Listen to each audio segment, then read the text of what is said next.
భాగవతము అట పలికించు విభుండు రామభద్రుడు. రామభద్రుడు అట్లా అంటే ఆయన అప్పగించబడతాడా ఇది పలికించడానికి కాదు కదా.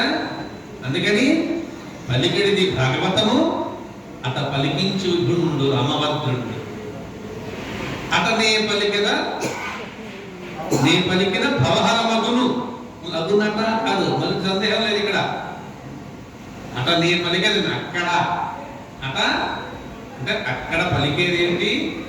భాగవతమే. అక్కడ పలికించేవాడెవడు? రామభద్రుడే, సంశయం లేదు. అందుకని అక్కడ నేను పలికేది కూడా భాగవతమే. అలా పలికితే అది భవహర మగునట. భవం అంటే పుట్టుక, పుట్టుకనేది లేకుండా అయిపోతుందట.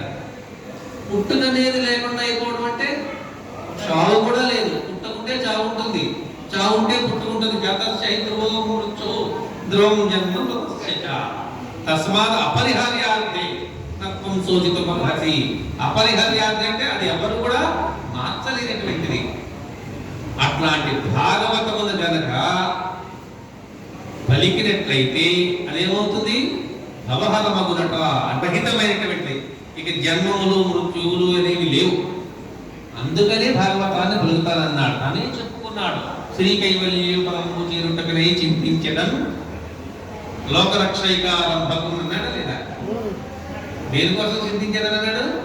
శ్రీ కైవల్య పరము చేరుటకునై, వేరే కాదు. ఇక ఎవరికి అంటే లోకరక్షైకారంభకం కొన్ని చెప్పుకొచ్చేసాడు. అవన్నీ వర్ణనలే, ఆయన యొక్క స్తోత్రాలు. కానీ మొట్టమొదటి వాక్యం ఏదైతే ఉన్నదో అది ఆయన శాసనం. ఎందుకురా భాగవతం రాస్తున్నావు అంటే శ్రీ కైవల్య పదము చేరుకోవడానికి అన్నాడు. దానివల్ల ఎట్లా లాభిస్తుంది? ఇంకొక చోట చెప్పాడు. వర గోవింద కథాసుధారస వర్షోరు ధారా పరంపరలంగా మేతోపాయనదత్తిం కుహేంద్ర చంద్ర ప్రవిస్తర దుస్తర ధవంత దుస్సహ జన సంభావితానేక దుస్తర గంభీర కఠోర కౌశకరం దావానులా మారునే అన్నాడు. ఎటువంటి పాపాలు మనయ్యి? రాసులుగా కొండలా పెరిగిపోయి దావానులా పెరిగిపోయినటువంటి పాపాల చేత జనన మరణ చక్రంలో పడి కొట్టుకుంటూ ఉన్నాం. అవి దేని వల్ల పోతాయగా? వర గోవింద కథా సుధారస మహావర్షోరు ధారా పరంపరలంగా. అది కేవలం ఏదో నెమ్మదిగా అప్పుడప్పుడు కురిసేది కాదని. భగవంతుని కథలనేటువంటివి నిరంతరము ప్రత్యేక వస్తు విస్తరంగా సహజానందావబోధాంబులో అది ఎప్పుడు కూడా మధ్యలో ఎక్కడా ఆటంకము లేకుండా, వికల్పము లేకుండా కురుస్తూనే ఉంటుంది భగవత్ కథామృతం. దాంట్లో కలవాలి. కథ చెప్పుకున్నామా, కథ చెప్పించామా? కథ చెబుతున్న వాళ్ళు కథను దర్శించాలి. కథని పారాయణం చేస్తున్న వాళ్ళు కథను దర్శనం చేయాలి. కథని శ్రవణం చేస్తున్న వాళ్ళు కథని దర్శనం చేయాలి. అది మన కంటు ముందు కనబడాలి. అది ఏమిటది? లీలలు. భగవంతుని యొక్క అనంతమైన లీలలలో చాలా కొద్ది లీలలను మాత్రమే భాగవతం అందించగలిగింది. అది అనంతమని ఆయనే చెప్పారు. ఎందుకని అది బ్రహ్మాదులకు సైతము సాధ్యం కాదని నిరూపణ చేయబడింది భాగవతం. ఒక చోట శ్రీకృష్ణ పరమాత్మ అన్ని రూపాల తానే నాటకమడవలసి వస్తుంది. అప్పుడు బ్రహ్మగారు అంటారు, అదే నేను ఇదంతా ఈ గోపపాలకుని దాచిపెట్టేసి ఏం జరుగుతుందో చూద్దాం అనుకుంటే అన్ని రూపాలు కూడా ఆయనే ధరించి ఆటలాడుతున్నాడు. నర్తకుని వ్యక్తి బిక్కము మూర్తులతో నెవడాడు మునులు దిగుజులు తీర్తింపనేరదు ఎవరి వర్తనములు నెరుగరు.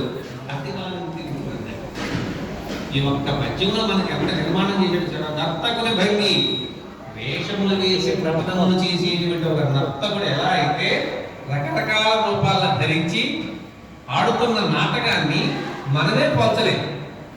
కానీ భగవంతుడు సమస్త రూపాలని ధరించాడు. అంటే పిపీలికాది బ్రహ్మ పర్యంతము ఉన్నటువంటి సమస్త రూపాలు, నాది నీది మీ వాళ్ళది నా వాళ్ళది, ప్రపంచంలో ఉన్న ప్రతి ఒక్క నామము రూపము ఆయన ఒక్కడే ఇన్ని వేషాలు ధరించి ఒకదానికొకటి సంబంధం లేకుండా విచిత్రమైనటువంటి కథను ఒకదాన్ని రచించి, కథ ముందే రచించారా నాటకం తర్వాత రచిస్తారా? నాటకం జరుగుతుండగా రచిస్తారని సినిమా సీరియల్ లాగా ముందే రచన అయిపోయింది. అన్ని పాత్రలు ఆయనే వేసేసాడు.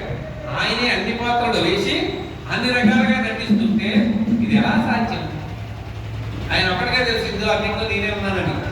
కానీ మిగతా ఆ వేషాల వాళ్ళు ఏమనుకుంటున్నారు?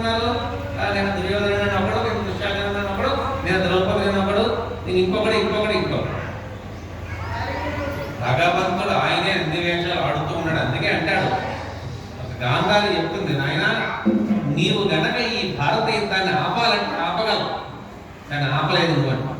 ఆయన చెప్తాడు ఆపగలను, కానీ అది యుద్ధమే జరగవలసి ఉన్నది, అది నిర్ణయం అయిపోయింది కాబట్టి ఆపడానికి నేను ఎందుకు ప్రయత్నం చేస్తాను? ఆపగలను నిజమే, కానీ ఆపనన్నా. నేను నిన్ను శపించాను, యదువంశం నాశనం అయిపోతుందని ఏమైనా బాధపడుతున్నావా అని అంటే, నువ్వా శపించినది? నీ శాపాలుగా భయపడతారా వీడు? నీ శాపంతో నువ్వు వీడు భయపడగలవా కృష్ణుడిని?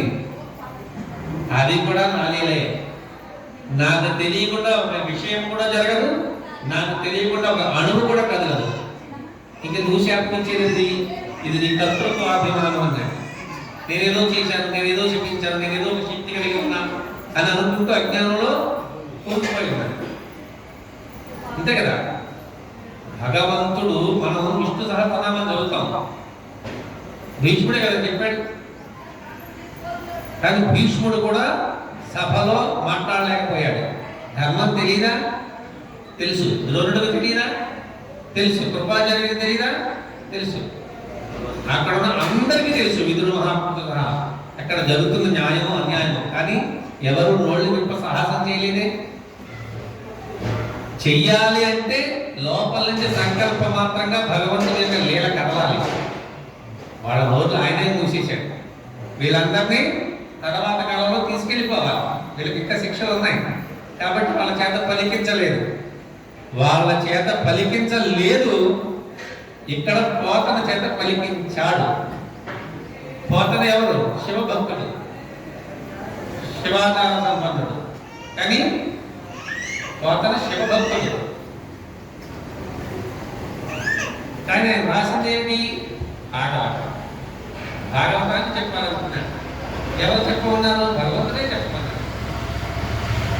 పోతనని ఎన్నుకున్నాడు. ఎందుకని? ఇతడు ఏ విధమైనటువంటి ప్రలోభాలకి లొంగడు. అంతేనా? ఈ భాగవతాన్ని ఎవరు